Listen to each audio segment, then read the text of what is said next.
Let's talk about conversation. Not just chit-chat, but the kind of dialogue that actually builds bridges, deepens trust, and leaves people thinking, wow, I really enjoyed that. Dale Carnegie insists that the real magic in conversation isn't in being witty or saying the right thing, it's in knowing how to listen and how to find shared interests.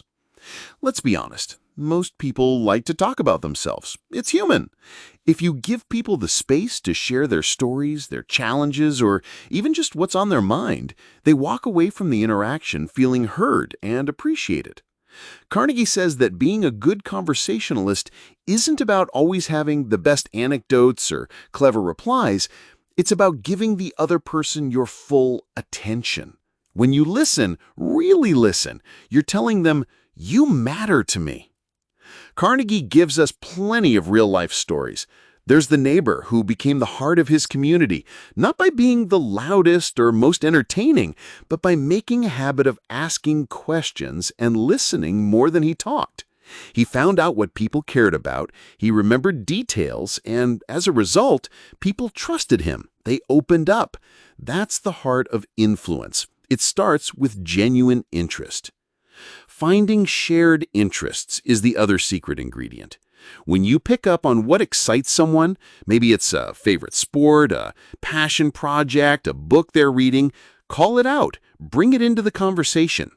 Even if you have little in common on the surface, you can almost always discover something you're both curious about, simply by asking thoughtful, open-ended questions. This creates a sense of belonging, a connection that lasts beyond small talk. The pitfall, of course, is dominating the conversation. We've all been there. Someone turns every story back to themselves, and pretty soon you check out. Carnegie urges us to let others shine.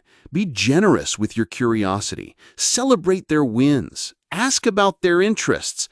That doesn't mean you never share your own experiences, but the balance should always tilt toward genuine curiosity about the other person. When you practice this, you quickly notice a difference.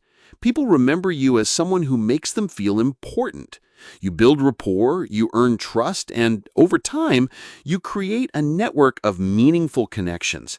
It's not about techniques or formulas. It's about authenticity. When you listen and show excitement for what others care about, you give a gift few people receive in today's rushed, distracted world. So, next time you're in a conversation, pause. Listen longer than feels natural.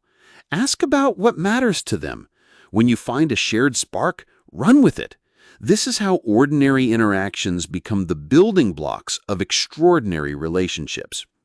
If you're ready, we'll move into the next principle, turning disagreements into opportunities for real cooperation.